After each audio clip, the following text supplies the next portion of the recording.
Fala aí, galera, aqui é o Vinícius, bem-vindo a mais um episódio do Atual de Ideias. Hoje eu tô aqui com o Raul, mais conhecido como Jefferson, mas o nome dele é Raul. A gente vai falar um pouquinho sobre educação. Ambos estamos estudando bastante sobre educação. Eu estou iniciando um mestrado na área, o Raul está se formando agora em educação física e já tem uma experiência na área. Eu queria conversar com ele, tirar umas dúvidas, ver qual tem sido a percepção dele, enfim. Mas deixa eu abrir aqui a fala para ele se apresentar, ele vai saber falar melhor que eu. Fala aí, Raul. Fala aí, galera. Bom dia, boa tarde, boa noite para vocês que estão nos ouvindo aí. Como o Vinícius falou, meu nome é Jefferson, mas é mais conhecido como Raul aí pela galera. A minha experiência na área da educação, eu dou aula já há bastante tempo em cursos, principalmente na área de tecnologia, na área de informática, e decidi fazer licenciatura, principalmente por ter atuado na área de tecnologia dentro da Secretaria Municipal de Educação, daqui do Rio de Janeiro, e fazia a implantação de um sistema que foi colocado para a administração das escolas, chamada SGA, Escola 3.0 e tudo mais, e fazia essa explicação para os professores. Eu passava esse conhecimento para os professores, então eu acompanhava muito o que acontecia dentro das escolas, dentro das CREs, principalmente, na CRE que eu trabalhei. Ensinava para os professores a mexer no sistema inicialmente, né? Isso. Foi a implantação, foi quando começou o lançamento de chamadas, lançamento de relatórios. Toda essa parte burocrática, tanto dos professores quanto das secretarias, tinham que fazer num sistema novo. E aí eu fui contratado por essa empresa que fez a implementação aqui no Rio de Janeiro. Então eu basicamente fazia cursos e palestras e tudo mais para os professores e diretores dentro das escolas, dentro da CRE. E nesse processo também dava aula de tecnologia, como eu falei anteriormente. E aí eu decidi fazer um curso de licenciatura, entendeu? Sempre fui apaixonado pela questão de esporte. Não que eu seja bom em algum, mas é aquela típica situação em que você assiste até jogo de peteca, mas a sua habilidade motora não é tão boa para que que eu fosse um profissional dentro da área do esporte. No caso, o Vinícius sabe aí que é 1,86 m de altura, às vezes fica levemente desengonçado. E aí sempre foi essa paixão por esporte, então eu tentei conciliar essa parte da educação com essa prática, esse gosto pelo esporte e fazer educação física focado em licenciatura especificamente. Você está em qual período, Raul? Eu tô finalizando agora o 7º. São quantos? Pro último, 8 períodos. Terminei esse ano agora, no final desse ano. Pô, você deu aula antes da licenciatura, você deu muito tempo de aula, né? Aí, você hoje, nas aulas que você já deu depois da faculdade, o que você percebeu que mudou no seu jeito, sei lá, de dar aula, no jeito de observar, ou tipo, você já estava num caminho que você entendia como correto e não precisou pivotar muita coisa? Na verdade, as duas áreas, a que eu dei aula e a que eu estou estudando agora, elas se diferem bastante nesse processo, porque uma era focada em cursos, esses cursos de inglês, de informática, no caso, dando aulas de informática especificamente, e a atuação pedagógica dentro da sala de aula para a educação física é muito diferente, mas eu acho que o que eu mais consegui melhorar nesse processo da didática foi com relação à avaliação, entendeu? Ter uma visão melhor avaliativa, uma avaliação prévia, uma avaliação contínua dos alunos. Eu acho que isso foi uma melhora que eu tive considerável do período em que eu dava aula antes de entrar na faculdade de licenciatura para o que agora eu faço, até recentemente, até o final do ano passado, eu estava dando aula de informática ainda. Eu acho que o principal ponto é essa questão da avaliação. A ideia que se tem nesses cursos e tudo mais sobre como avaliar um aluno, as formas possíveis de se avaliar esse aluno, é muito diferente quando você faz uma faculdade específica de pedagogia ou alguma matéria, alguma licenciatura específica. Mas o que especificamente mudou? Eu diria especificamente a avaliação contínua. Avaliação contínua. Você dá mais valor a tipo, observar o dia a dia e fazer avaliações no cotidiano do que tipo, dar uma prova que vai avaliar tudão. você coloca mais na balança agora. É isso? Exatamente. É porque, assim, a gente aprende na questão no curso de pedagogia, licenciatura de uma maneira geral, cada indivíduo vai ter uma forma de aprendizagem diferente. É muito diferente de aluno para aluno, entendeu? A cultura de cada um, a forma com que tem a questão cultural de casa, de onde esse aluno mora, tudo isso vai interferir na forma de aprendizagem dele. Não adianta eu chegar, passei o conteúdo, ser um conteudista, passei o conteúdo, chega lá numa prova, vai lá, faz, quem tirou nota boa tirou, quem não tirou, não tirou, vai fazer recuperação e coisas do tipo, sendo que a forma de aprendizagem de cada um é diferente. Então, quando você faz uma avaliação contínua, você descobre essa avaliação contínua e você consegue enxergar dia a dia isso, além de você conseguir lançar uma nota final mais justa para esse aluno, você consegue focar e direcionar o método de ensino individualizado. E eu acho que isso faz muita diferença no processo. Quando você consegue entender a necessidade daquele aluno, entendeu? Que tem uma dificuldade maior de aprendizagem, e não esquecer, mas talvez dar uma atenção um pouco menor para aquele que já tem uma maior facilidade, e conseguir identificar com a avaliação contínua que esse aluno que tem uma facilidade maior, ele pode inclusive te auxiliar no processo de acompanhamento de alunos que têm mais dificuldade. Sim. Quando você faz uma passagem somente de conteúdo, você coloca o conteúdo lá que ele tem que fazer, no final dá uma prova e um tira 10 e o outro tira 6, tira 5, você não está conseguindo alcançar a plenitude que esse aluno que tem mais dificuldade pode alcançar, e nem extraindo o que esse aluno que tirou 10 pode te trazer também. Entendeu? Então a avaliação contínua ela te dá uma visão muito melhor do que você pode fazer individualmente com cada um.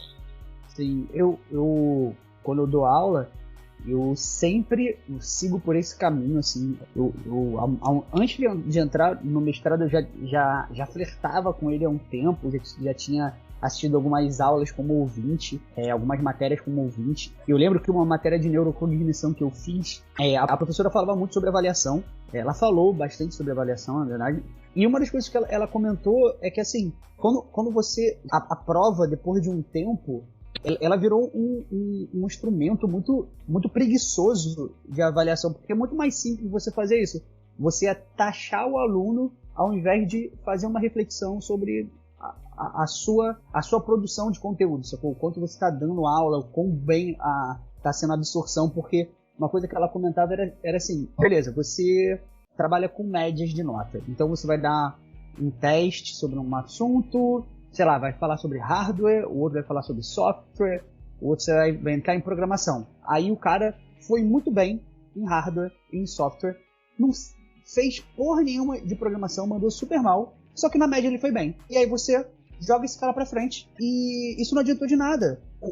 Igual você falou, você não atinge plenitude no ensino quando você faz isso. Você está jogando um cara que tem um problema nítido, que o professor consegue identificar, mas por conta de uma coisa muito burocrática, você segue com esse cara. Isso é uma merda. Fazendo uma avaliação contínua, igual você está comentando, você consegue suprir muito isso, porque você vai começando a observar, pô, esse aluno aqui não está seguindo muito bem isso aqui, deixa eu dar uma esticadinha. Você consegue ser mais maleável, mais flexível. E assim, eu não sei se você tem essa visão, assim, dando aula, observando outros professores.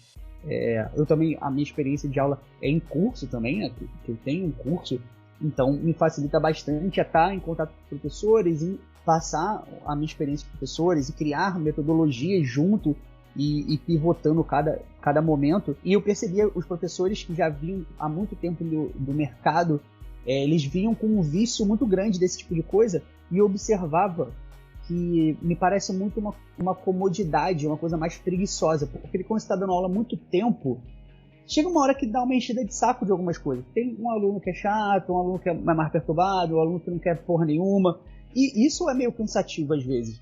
E me parece que isso virou meio que uma defesa do professor. Ameaçar o aluno, tipo, vou tirar ponto, vou fazer não sei o quê, e dar uma prova, tipo, ultra casca grossa, que sabe que ninguém vai tirar nota boa. Isso me pareceu uma parada muito preguiçosa do professor. Um método do professor alimentar o ego dele ali e não precisar se se criticar, não fazer uma autocrítica. Você também percebe isso? Eu acho que vai até também um pouco desse, podemos dizer, comodismo, de uma maneira geral. Uhum. Mas por que eu vejo muito disso acontecer também? A gente vive, infelizmente, e acho que é isso que a educação precisa mudar com urgência, no comodismo, implementações fixas. Não seriam implementações de padrões, tá? É muito mais complicado, por exemplo, você chega, e aí já indo para a questão da escola de uma maneira geral, é muito complexo você explicar para o pai daquele aluno, para os pais dos alunos, para o próprio aluno, que você não vai passar uma prova do estilo padrão que existe. É um gasto de energia muito grande você explicar todo esse processo avaliativo de continuidade. Não, por causa disso, disso e disso. É para poder ter uma melhor evolução nesse caso, para poder... Gasta-se muita energia para isso. Eu vejo, principalmente na galera que vai se formando recentemente, um gás muito grande para isso. Mas realmente, conforme o tempo vai passando, o fácil e o funcional acaba se tornando o padrão. E você aplicar uma prova, passar o conteúdo, né? E aplicar uma prova, é fácil. Uhum, é fácil. Então não é funcional, é fácil. Não é funcional porque você não tá chegando na plenitude de quem fazer o cara aprender, né, Brian? Sim, mas eu digo funcional terminou a sua aula e os pais e os alunos mais velhos e os responsáveis daqueles alunos vão parar e falar: "Ih, ó, meu filho tirou uma ótima nota". Isso é funcional. Isso vai te garantir o emprego. Isso vai fazer com que você permaneça no seu emprego, por exemplo. Uhum. Isso é ser funcional. Não digo que funciona para o aluno, porque ele não está aprendendo de verdade. Ele pode alcançar muito mais. Mas para a minha profissão, para o meu comodismo, é funcional. Nesse quesito, sim. É foda, né, cara, isso. Eu ainda não sei avaliar isso, se muito desse padrão ele advém dos professores, não os professores mais antigos, o método de ensino mais antigo, a formação desses professores antigamente, se elas não davam essa bagagem, não focavam nesse senso crítico, nessa observação mais crítica, ou se as observações que eu tenho, elas já estão meio contaminadas por pessoas que já estão nessa zona de conforto de fazer só o padrão. Porque, por exemplo, na faculdade, a maioria dos professores eram cascudaços, assim. Os caras já estavam há 30 anos no mercado dando aula. Na escola, muito professor velho, que já estava acostumado. E aí eu fico com esse questionamento, assim, eu não sei se a formação deles, dessa galera da antiga, a formação deles que não foi tão boa, ou se eles já estavam desgastados pelo mercado, sacou? Pelo cotidiano. Você que está estudando agora especificamente a licenciatura, você conhece a evolução do currículo? Você sabe se mudou muita coisa a ponto de gerar isso? Então, eu posso falar especificamente sobre a educação física de forma mais precisa. Por quê? Na educação física ainda existe hoje o que chamam de quadrado mágico na área da educação. O que é o quadrado mágico? Futebol, basquete, vôlei e handebol. Esse é o quadrado mágico.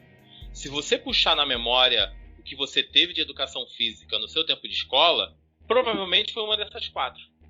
Handebol e futebol. Handebol e futsal, no caso. É o quadrado mágico. É o quadrado mágico. É a zona de conforto da educação física. Não só isso, mas é o que fazia parte do currículo no passado. Entendeu? Saquei. Então, quem se formou há um tempo tem muito ainda impregnado a questão do quadrado mágico.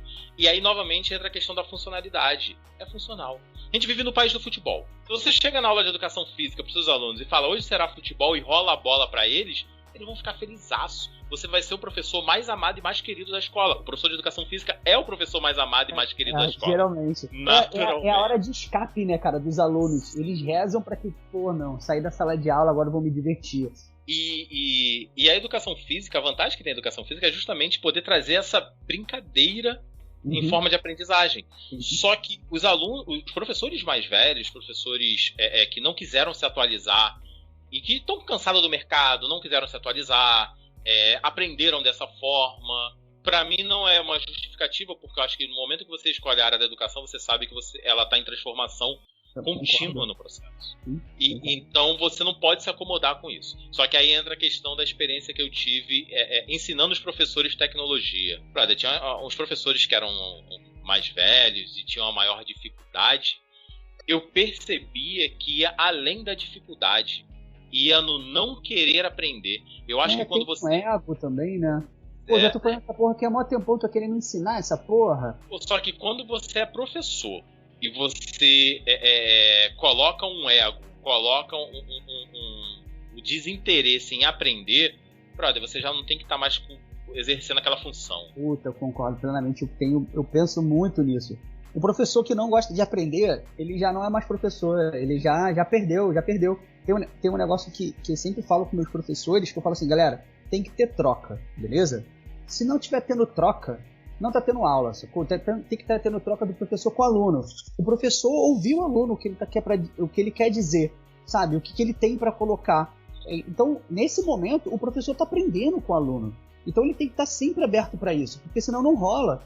Senão vira isso, que é o que, na verdade, é a construção do que é o professor e o aluno. Aluno, né, de aluno sem luz, vem ali o professor para iluminar aquele cara, como se o aluno não tivesse nada para ensinar também.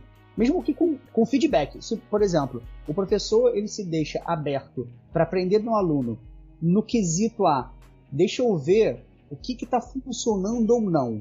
Então eu tenho que ficar observando e aprendendo cada aluno para eu poder melhorar o que eu estou fazendo. Então se o professor não deixa essa janela aberta, ele já está errando, ele já está falhando. E isso que você falou faz muito sentido. O cara, quando eu vejo um professor que não quer aprender, nossa, isso para mim acaba com a minha alma, com o meu tesão pedagógico. E aí quando você chega na área da educação física, em que você tem um modelo chamado de quadrado mágico, em que funciona, que são os esportes que funcionam, que você vai rolar a bola, os alunos... Pra você ter uma ideia, a experiência que eu tinha como aluno de educação física na época da escola, 5ª, 6ª, 7ª série, era de um professor que ficava sentado na beira da quadra, lendo o jornal, nem olhando a gente jogar. Uhum. Então, assim, rola a bola, vamos lá jogar. Aquela educação física no médio tive 3 professores de educação física. A única coisa que mudava entre eles era a cara. Um tinha bigode, outro era careca e o outro era magrelo. É isso. A única coisa que mudou. O resto era tudo igual. Chegava ali, rolava a bola e o cara ficava sentado trocando ideia. É isso. Só que a educação física se transformou. Eu acho que, assim, dentro da área da educação, do pouco que eu vejo, eu acabo vendo pouco sobre a questão da educação de uma forma mais ampla, as outras disciplinas e tudo mais.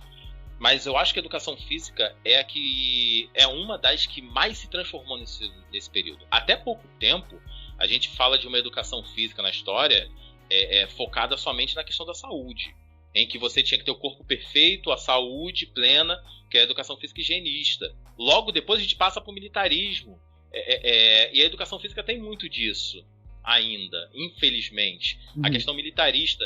E a gente está falando disso em espaço de 50, 60 anos. Várias transformações. Recente, né? Na educação física, hoje a gente tem um negócio chamado psicomotricidade, que é muito recente. Muitos ainda estão descobrindo o que é realmente, se aprofundando no desenvolvimento psicomotor. E a importância que isso traz para a formação do aluno de uma maneira geral. Até pouco tempo... O trabalho de conclusão vai ser sobre isso, não vai? Não, o trabalho de conclusão vai ser sobre a visão do corpo docente sobre a educação física. Ah, tá. Entendeu? Acaba tendo uma abordagem... Tá.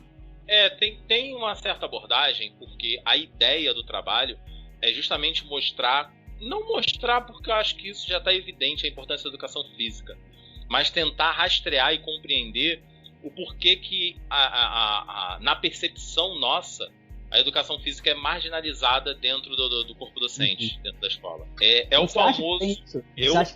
A percepção que a gente tem a percepção que a gente tem é essa. Por exemplo, se eu te perguntar, quando eu te pergunto sobre o que é educação física para você, o que te vem à mente? É a questão do esporte. Na escola, é jogar futebol. Se fosse na escola, é jogar futebol. Se for na vida adulta, é academia.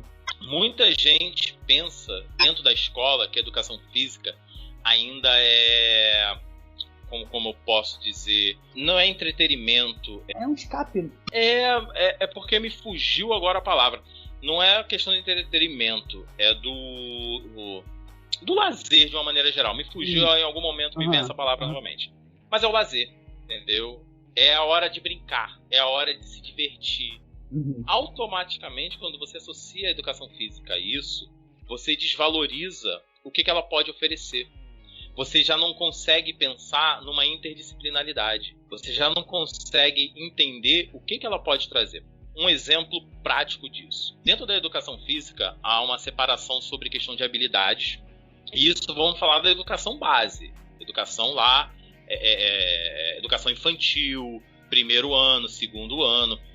Estamos falando de crianças mesmo. Entendeu? Na primeira infância, que até pouquíssimo tempo nem existia nos PCNs, Parâmetros Curriculares Nacionais. Não existia aula de educação física para educação infantil. Isso é recente nas escolas. No entanto, se você puxar, você só teve educação física a partir da 5ª série. Possível. Da primeira à 4ª série, não se tinha educação física nas escolas municipais. Você tinha um momento, tempo livre, de lazer, de brincar ali, mas não era aula de educação física. E aí, dentro dessa questão das habilidades, existe o desenvolvimento, dentro da psicomotricidade, em lateralidade. Quando você pensa em lateralidade, aí você pensa, poxa, é me movimentar para os lados. Você escreve da esquerda para a direita. Se você não tiver o conhecimento, quando criança, do que é esquerda e do que é direita, isso vai dificultar demais a sua alfabetização, entende? Então, dentro da aula da educação física, a criança compreender a questão da lateralidade, da esquerda, direita, o que é orientação, vai te ajudar muito na questão da grafia. Quando você descobre o que é motricidade fina, ou seja, é o movimento de pinça que você faz com a mão, com os dedos, é o segurar uma caneta, é segurar um lápis. Se você não desenvolve isso na primeira infância, a sua dificuldade, a sua caligrafia vai ser muito prejudicada. Nossa, então eu tive vários problemas, porque minha caligrafia é péssima. Todos nós tivemos uma certa dificuldade nisso, porque nós não fomos desenvolvidos na primeira infância na escola. A gente não teve educação física, a gente não teve desenvolvimento psicomotor nosso. Então, isso limitou muito a gente. Obviamente, a gente brincava muito na rua, corria, era pique-esconde, era polícia ladrão, era um monte de brincadeiras que faziam... A gente era mais ativo no nosso lazer no dia a dia, né? Como criança, adolescente. Agora imagine se na nossa época que a gente não tinha educação física infantil, e a galera de hoje que é criada em apartamento, na tecnologia, no celular e tudo mais, que não corre, não brinca como brincava antes. A dificuldade motora dessa galera é muito, muito acentuada. E a educação física escolar vem justamente para isso, para poder melhorar esse processo do desenvolvimento motor, entendeu? Então são muitas vertentes que a educação física pode trazer e que, por exemplo, uma professora do ensino base, do primeiro ano, segundo ano, pode fazer uma interdisciplinaridade com a educação física, de falar, olha, estou alfabetizando as letras, as vogais. O professor de educação física, junto com a professora de sala, pode fazer um jogo de lateralidade em que os alunos vão ter que encontrar as letras das vogais e colocá-las na ordem. Qual é a ordem? Da esquerda para a direita. Isso é uma atividade de lateralidade. Só que ele pode fazer isso correndo até um bombolê, pega a primeira letra, coloca, corre até outro bombolê, pega e vai colocando uma ordem. Você está trabalhando várias valências físicas em consonância com as aulas de sala de aula. O movimento escoteiro é muito inovador, né, brother? O movimento escoteiro faz isso desde sempre. Sim. O modelo de ensinar do movimento escoteiro é isso. Muito movimentado, isso é bem interessante quando eu observo. Se você pegar, por exemplo, eu entrei no grupo lá, que a gente fez parte, lá no grupo escoteiro, já na tropa sênior, que é a galera de 15 a 18 anos. Se a mesma vivência minha e de um moleque que entrou lá nos Lobinhos, o desenvolvimento motor dele é muito mais aprimorado do que o meu. Porque na melhor fase, na fase ótima dele, que é lá com 7, 6 anos, ele teve um desenvolvimento motor muito mais aprimorado do que o meu, que vivia no videogame, por exemplo. Não questão de conhecimento técnico, de saber fazer um nó, coisa do tipo. mas a questão do movimento do corpo, entendeu? Ele vai ter muito mais desenvolvimento do que uma pessoa mas que não tem entendimento de limitação até, né? Também. De até onde o corpo dele pode ir. Também, limitação. E a falta, por exemplo, de uma educação física eficiente, ela pode gerar impactos, se a gente pensar nessa geração muito tecnológica que faz a rotina de diversão dela já não tem o movimento físico como base, diferente da nossa, que a nossa diversão era ir pra rua, brincar de pique-pega, polícia ladrão, e subir, correr, tocando campainha dos outros, sair correndo, que é maravilhoso, inclusive, e fazer merda que envolviam correr, né, cara? Mexer com quem é mais velho e sair correndo, sabe? Fazia parte do ciclo de diversão da nossa infância.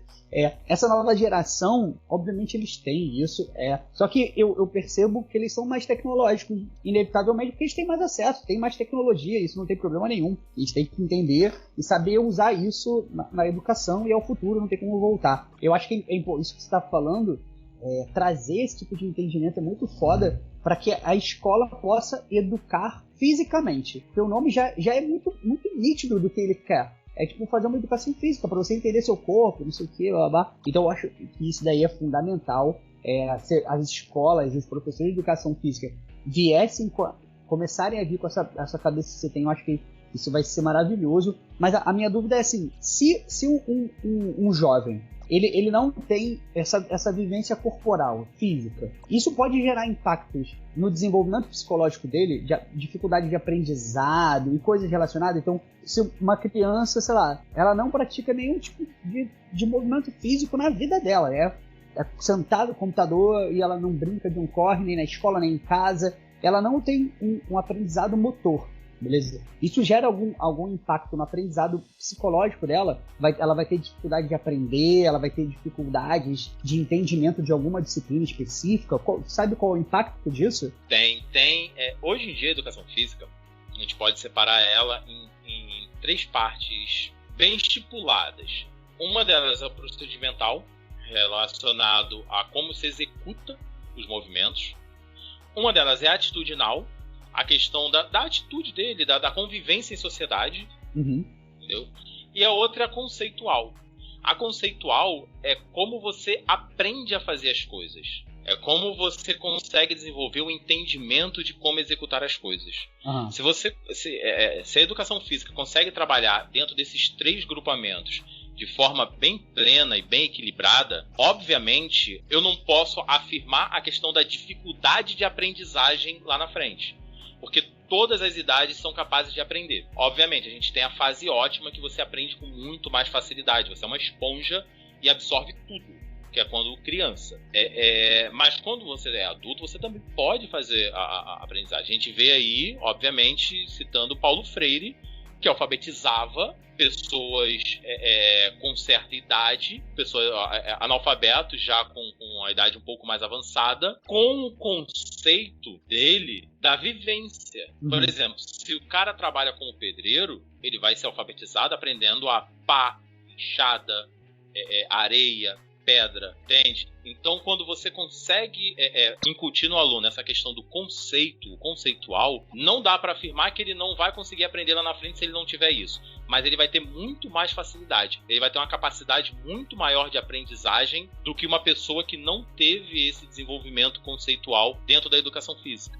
Porque quando você vai executar uma corrida, por exemplo, você tem que entender qual é o movimento que o seu corpo precisa fazer para você executar aquela corrida. Qual é o movimento do corpo, qual é a angulação do seu joelho, qual é o ângulo do seu braço, como é que é o ângulo do seu corpo. Se você raciocina em cima do que o seu corpo pode fazer de forma conceitual, você vai ter você vai criar sinapses que vão facilitar demais outros tipos de aprendizagem lá na frente.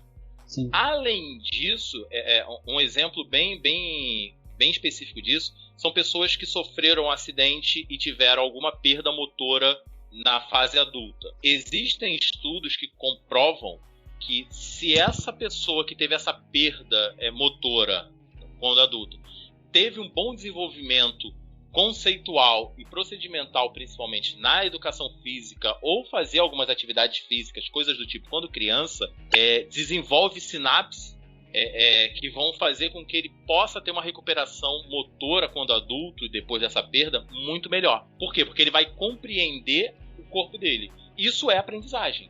Uhum. Logo, se você consegue fazer essa questão dessa aprendizagem para o seu corpo, automaticamente você pode criar essas sinapses para qualquer tipo de conhecimento que você vai obter. Uhum. Entendeu? Você falou um negócio aí que é bem maneiro. Eu já tinha lido alguma coisa, eu não lembro onde, não lembro qual é o nome do cara. Se eu não me engano, é o cara da Perestroika. Ele estava dando uma palestra falando sobre multidisciplinaridade, essas coisas. E ele comentando, é um negócio que eu pretendo construir na minha tese de mestrado em educação, como construir algumas formulações para facilitar os professores no dia a dia a eles não caírem nessas zonas de conforto, enfim, eu quero criar alguma coisa relacionada a isso. Mas um negócio que você estava falando que eu acho que é muito maneiro, você falou duas vezes já, como o professor de educação física, numa casadinha com outro professor, poderia criar dinâmicas que facilitariam o dia a dia. E aí, por exemplo, um professor de física, junto com o professor de educação física, poderiam criar uma aula super dinâmica para a gente falar sobre ângulos, sacou? Isso mais na matemática, mas em física para falar sobre movimento, sobre força, sabe? E isso faz parte do dia a dia. Eu lembro que quando eu entrei na faculdade e comecei a estudar física mais hardcore, na engenharia, eu fiquei muito viciado em física, assim, e eu via física em tudo, e eu tentava, associar o que eu tava aprendendo em coisas no dia a dia, isso me facilitava muito, e eu olhava assim, faz todo sentido pra eu empurrar isso daqui, a força que ela tá aplicando tem que ser maior do que o peso que ela tá exercendo pra gerar o atrito, e eu ficava, é muito nerd isso, né, num nível muito hardcore, eu sei, mas assim, eu conseguia ver coisas de física no dia a dia, eu tentava observar isso, mas como uma forma minha de aprendizado, não é uma coisa muito individual minha. Mas eu fico pensando nisso. Imagina se um professor de física numa escola sentasse com um professor de educação física para criar uma aula com movimento, com jogos e coisas para eles aprenderem ou testarem o que eles aprenderam em física, em matemática, sabe? Cara, e tem como fazer. Só que aí entra de novo o que eu tô falando.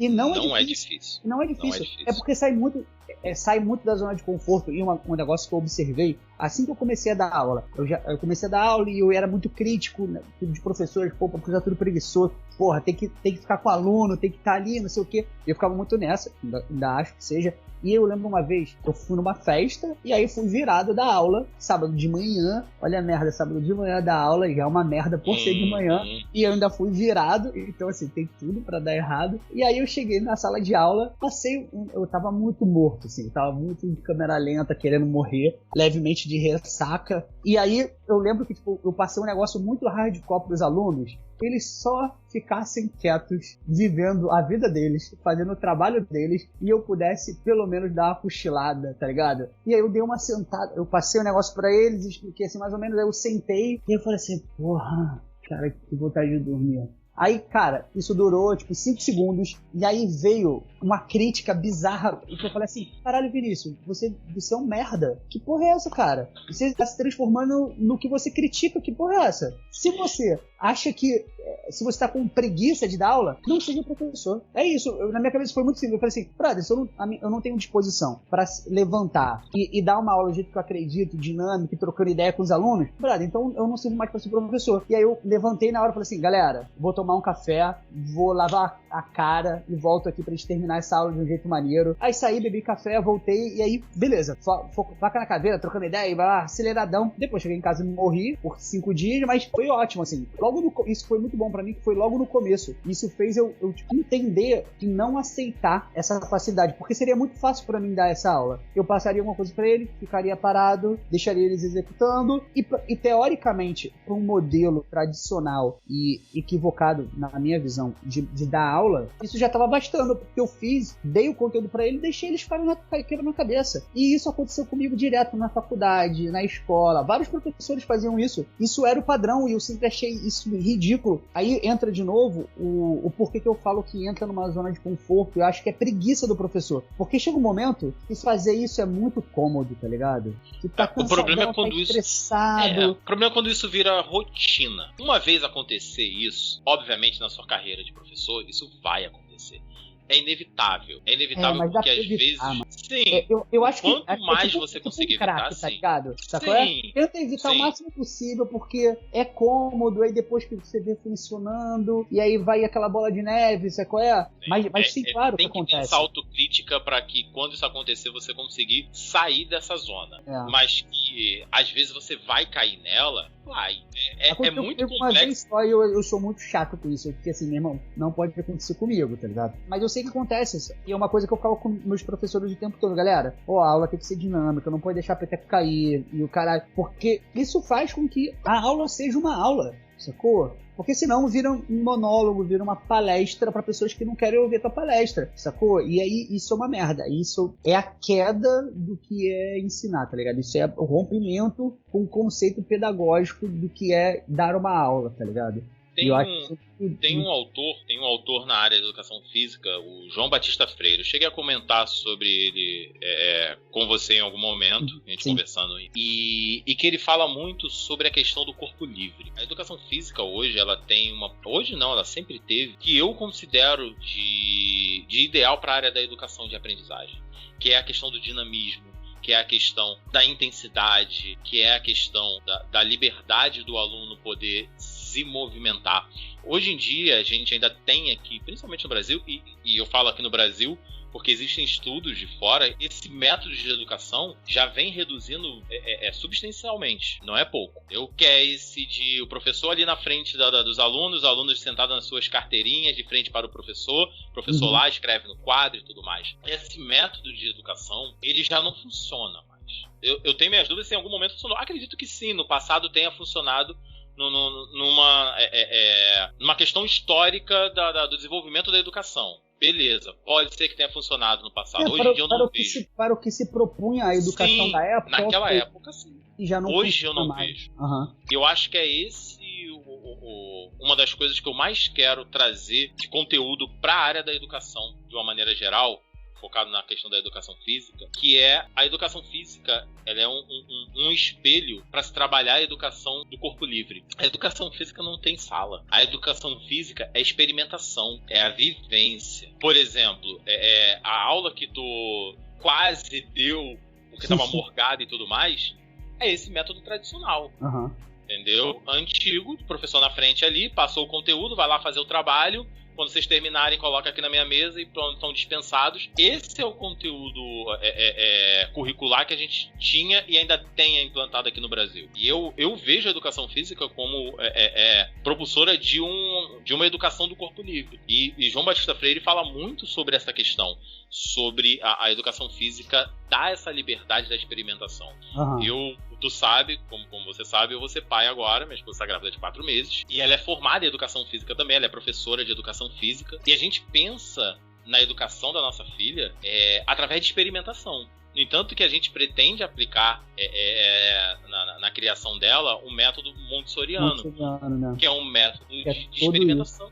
Porque a gente compreende que o desenvolvimento base dela, o desenvolvimento motor, vai ajudar muito o desenvolvimento cognitivo dela lá na frente. Existem estudos que a gente está tentando também fazer com a nossa filha, a gente está implementando aos poucos, que é a estimulação fetal, estimulação precoce, pré-natal. Existem estudos que mostram que a criança estimulada com luz, música e essas coisas ainda na barriga da mãe vai ter um desenvolvimento cognitivo na primeira infância, na adolescência, muito melhor. Ou seja, se ainda no pré-natal esse desenvolvimento estimular ela a se mexer através de música, através de luz e tudo mais, e ela começar o movimento dentro da barriga de forma mais intensa, já ajuda no desenvolvimento cognitivo.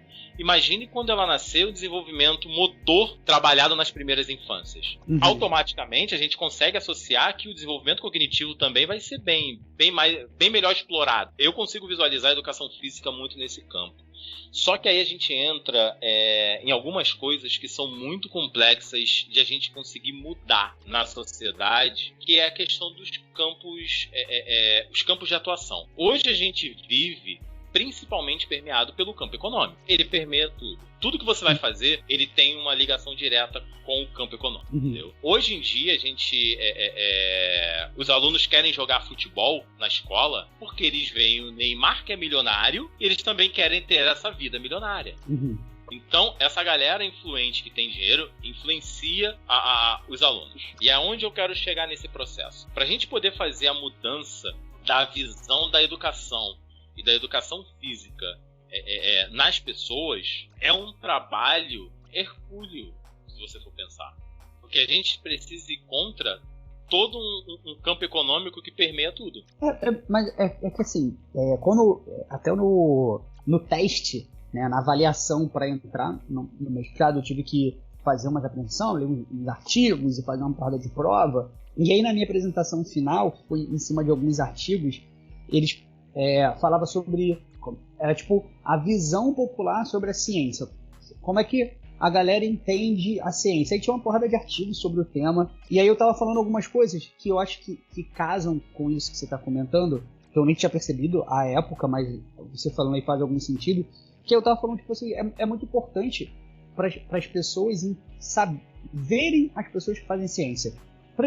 Porque é muito difícil você gerar engajamento, você ter alguma empatia com alguma coisa que não tem cara. Então, se você não conhece um grande pesquisador, se você não conhece um grande economista, se você não conhece um grande engenheiro, se você não conhece um grande médico, um grande professor, fica muito difícil você criar, por exemplo, empatia em querer ser um professor, um médico. Porque o paralelo que eu traço é esse. O que eu falei na apresentação era tipo, a importância da ciência estar exposta para as pessoas verem as pessoas fazendo, os cientistas trabalhando, os cientistas produzindo, entenderem o método científico, entender como é que funciona, as tentativas e erro, como é que isso é validado para a gente não ter algumas crenças limitantes e pessoas acreditando nas mais bizarras teorias da conspiração. A importância disso, e aí eu tava comentando, e ele falou assim, beleza, mas isso funciona, isso é pra quando? Eu falei, para um futuro de médio e longo prazo. Eu acho, educação, ela gera coisas de longo prazo. Qualquer coisa que a gente for fazer, eu na minha área, você na sua área, com educação, elas vão gerar frutos que são de longo prazo, não tem pra onde fugir, sacou? Não tem nada que é imediato, a gente vai educar uma criança que vai ser um jovem melhor, para ser um adulto melhor. E isso são várias escalas muito grandes, sacou? Então a gente vai passar por um tempo muito grande. Hoje em dia eu penso em gerar coisas que eu não vou ver o resultado. E isso não é um problema para mim. Eu não trabalho com esse ego de, tipo assim, eu tenho que ver esse resultado. E aí, só para concluir, não sei se eu consegui conectar o porquê, mas assim, quando você fala isso, a criança quer ser um jogador de futebol porque ele viu o Neymar como referência. A gente tem que dar novas referências. Hoje em dia, a maioria dos jovens, eles querem ser youtubers, porque a referência deles são os youtubers, sacou? Se a gente, durante a educação, os professores, cada um na sua cadeira, ou dentro de um mecanismo pedagógico que vai estar inserido em todas as cadeiras, mostrar, tipo, grandes pesquisadores fazendo coisas boas e sendo bem-sucedidos também. Grandes engenheiros, grandes médicos, grandes professores, sendo bem-sucedidos, fazendo coisas boas e grandes para serem essas referências. A pessoa vai falar assim, porra, então eu não preciso ser só um jogador de futebol para ser bem-sucedido. Eu não preciso ser só um youtuber para ser bem-sucedido, tá ligado? Porque senão, aí você pensa, nas camadas das pessoas mais pobres, que têm menos acesso, o normal é elas terem a referência nas suas tangentes, o que está mais próximo dela. Então ela vai ver o bem-sucedido ali de um jeito que não é o que ela almeja, que é alguém que tá bem, tá feliz, mas não é um popstar, não é um Neymar, tá ligado? Se a gente não furar essa bolha para essa pessoa almejar coisas e pessoas, ter como referência pessoas nas mais diversas áreas, ela vai continuar querendo ser só o Neymar, tá ligado? E eu acho que isso faz parte do modelo pedagógico que é importante. Se você for pensar nesse processo, eu esqueci agora o nome do pesquisador, que fala muito sobre essa questão, que é o hábitos. Você já ouviu falar desse termo?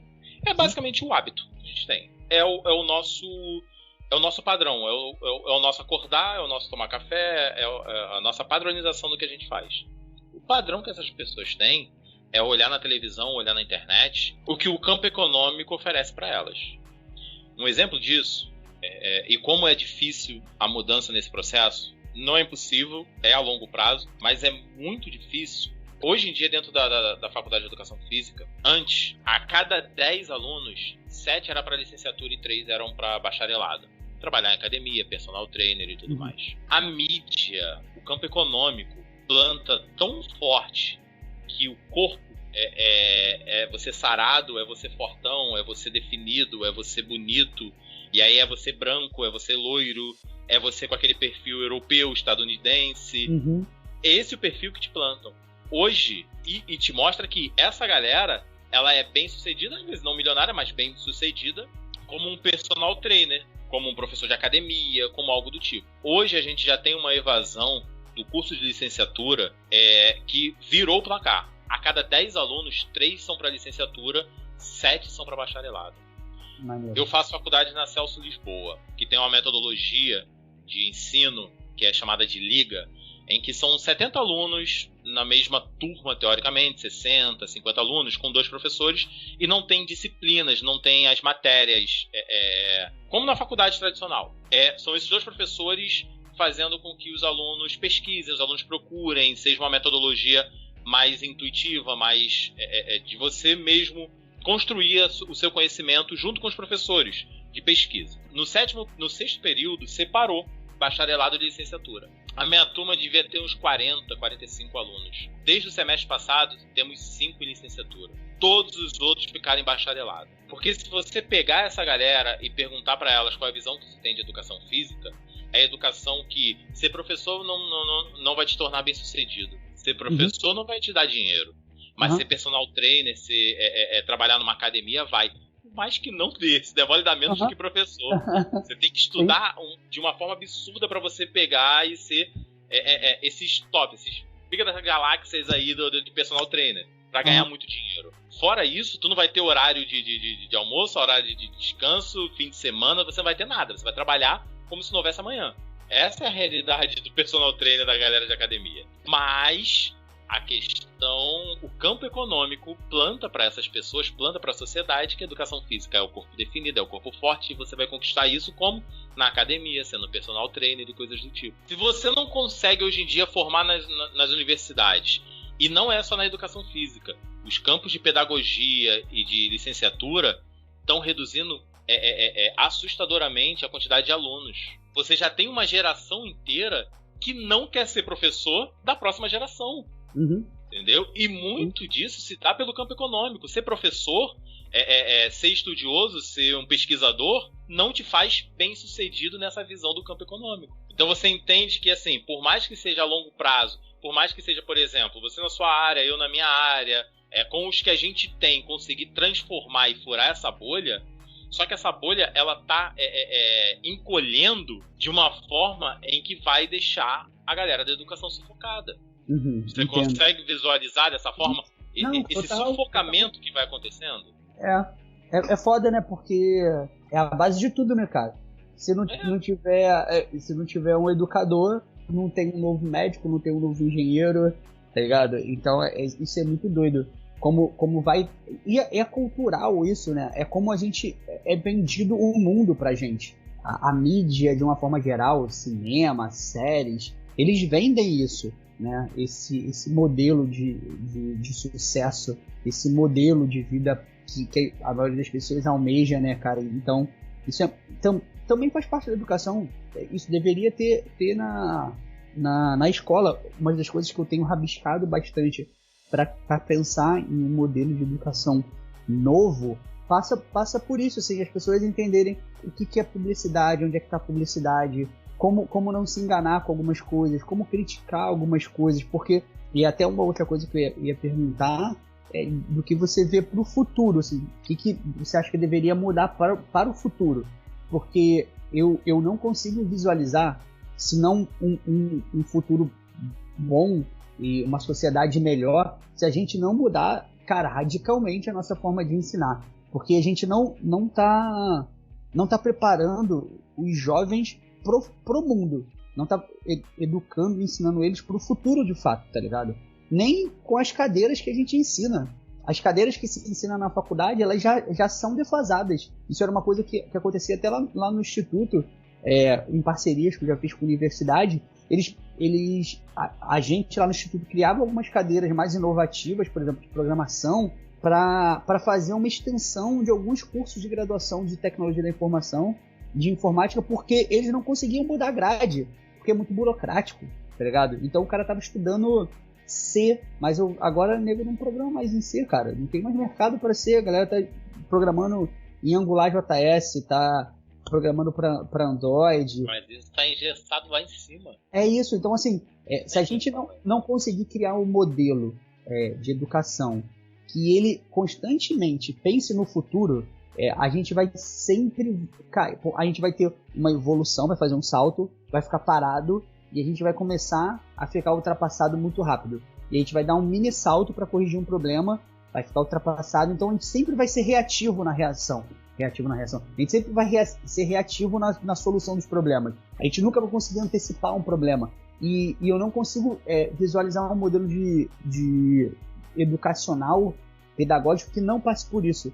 Em criar esse senso crítico no aluno, em mostrar para eles tendências de problemas futuros, dele entender como é que funciona a rede social, para ele não cair em mentiras e entender que muita coisa é publicidade. O que vende para ele de corpo perfeito não é corpo perfeito. O que vende para ele de bem-sucedido não é ser bem-sucedido. Sabe, se a gente não ensinar o jovem a detectar isso, a gente vai continuar perdendo professores. Vai perder gerações que poderiam ser bons educadores, bons professores, porque é isso, não está tendo evolução. E aí é um ciclo cruel demais, que você não tem novos professores, ensina menos, porque os professores que vão estar lá vão ser os caras que estão com a visão antiga, e aí a gente vai ter menos pessoas dando uma visão melhor de futuro, e aí vai reduzir a visão de futuro, aí vai ensinar pior e sempre pior. Então a gente tem, o que eu quero criar e propor é bem por aí, assim, como a gente cria um modelo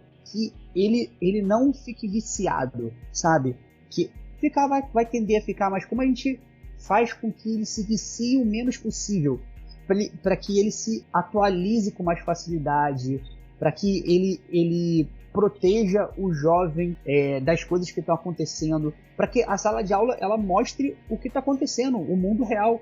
Porque aquilo que a gente falou, né, cara? Se do método do Paulo Freire, você aprende quando o que o professor está falando faz sentido para você. Aquilo cola em você, aquilo gera um mínimo de relação com a sua vida.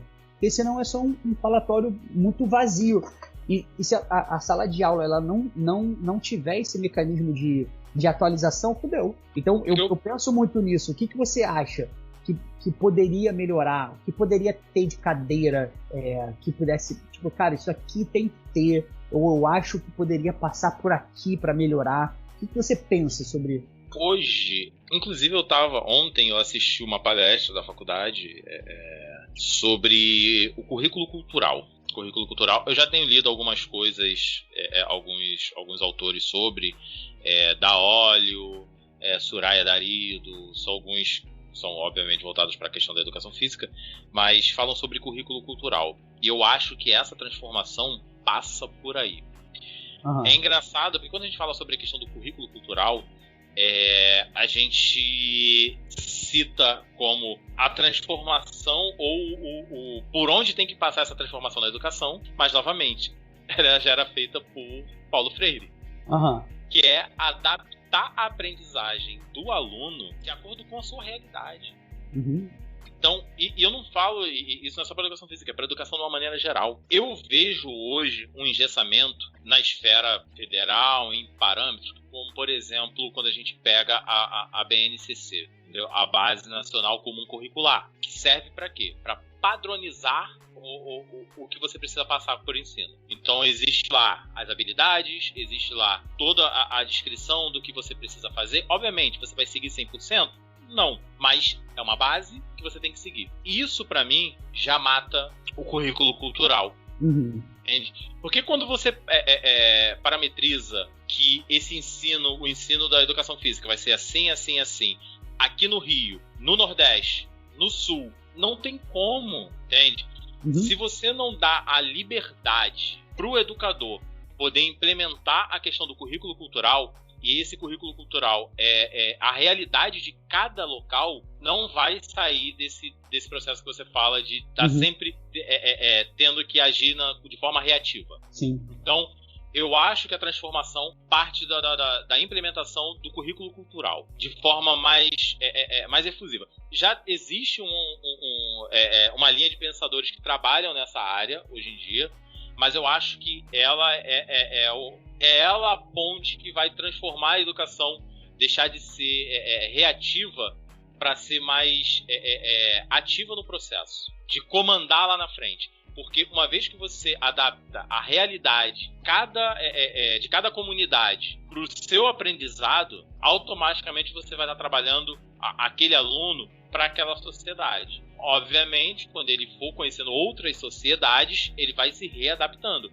Mas você primeiro precisa formar ele para a sociedade dele. Você não vai conseguir formar um aluno com uma visão de mundo se aqui em São Paulo, que são fronteiras, são dois universos totalmente diferentes. Entendeu? Você não consegue trabalhar o aluno para o mundo todo. Você vai trabalhar primeiro ele para a sua sociedade. Uma vez compreendendo a sua sociedade, ele vai conseguir ampliar o horizonte dele quando ele estiver em outras sociedades e entender que é diferente da dele. Uma vez que é diferente da dele, ele precisa respeitar e compreender aquela sociedade. E isso é o que o currículo cultural tem tentado emplacar hoje. Entendeu? Eu acho que passa muito por aí. Dá mais liberdade.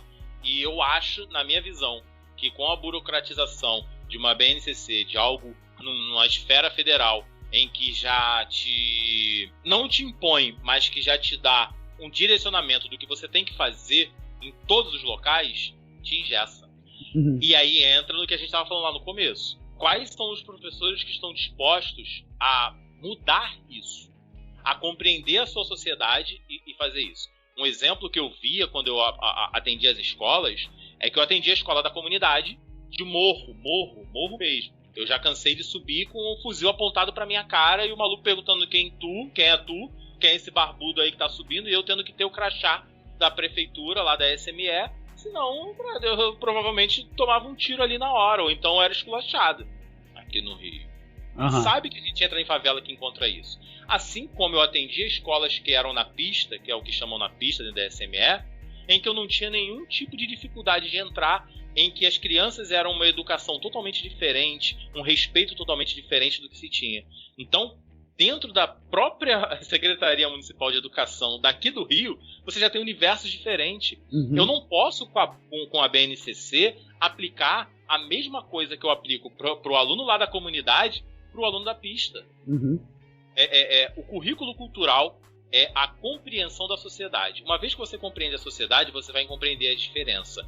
E aí já entra em várias outras esferas, como preconceitos raciais, preconceito a indígenas, preconceito social. Então, o currículo cultural, na minha visão, é o que vai dar pelo menos o pontapé para a gente poder modificar isso. Só que eu vejo muita dificuldade de implementar ele, porque a gente tem currículos já predispostos que vão nos limitar naturalmente. E isso para todas as disciplinas. Pô, pode crer. Pô, eu ia falar coisas aqui, mas eu acho que tu terminou benzão. Isso é uma sacada irada. Valeu muito o bate-papo. Eu anotei várias paradas aqui que eu vou pesquisar, que vai me ajudar bastante até na minha tese, provavelmente, se ela não mudar. Mas essa parada que você falou é muito foda. Acho que foi a melhor forma de terminar. Você quer falar mais uma coisa antes de finalizar? Não, acho que era basicamente isso. Aquela mensagem sempre que eu deixo, que é: entendam a educação física. Porque uma vez que professores, o corpo docente, a sociedade de uma maneira geral compreender o que a educação física pode trazer, cara, ela vai ser de uma valia gigantesca, tanto metodologicamente do ensino do corpo livre, quanto o desenvolvimento dos alunos de uma forma geral, de uma forma muito mais plena, muito mais completa do que pode ser. Infelizmente a gente ainda não faz parte de vestibulares e coisas, ainda não tem educação física nessas provas, então ela acaba não sendo tão valorizada quanto ela poderia ser. Mas se conseguirem compreender um pouco mais sobre a educação física, vão ver que é um universo muito, muito mais amplo e que pode gerar uma interdisciplinaridade muito bacana para o aprendizado dos alunos. Pô, total. Galera, a gente falou aqui com o Raul, foi um bate-papo irado, espero que vocês tenham gostado. Raul, obrigado, mano. Eu que agradeço o convite. E aí, quando tiver uma próxima oportunidade pra gente falar mais sobre essa questão de educação, falar mais sobre educação física, falar mais sobre esse universo de uma maneira geral, a gente tá aí. Show de bola, valeu. Valeu.